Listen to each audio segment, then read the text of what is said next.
namitas lang naman po ng mangga. Dahil ang tinipid ni tatay, nung kabataan niya, bata pa, siya lang nagtanim. So itong may-ari naman ng lupa, tinipid niya yung lupa sa kanya, pati na rin yung mangga.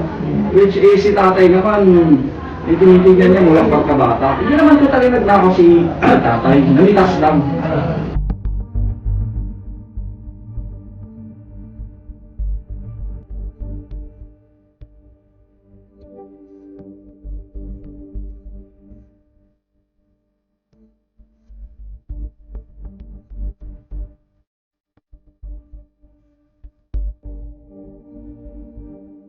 Tay, so ito na, may order na po yung court natin na lalabas ka na ngayong araw na to. So dito naman si attorney natin, si legal counsel ninyo na mag-assist sa inyo. So okay na, nakapag-pirma na rin kayo sa blatter, may mga witness tayo, yung mga pamangkin mo, no?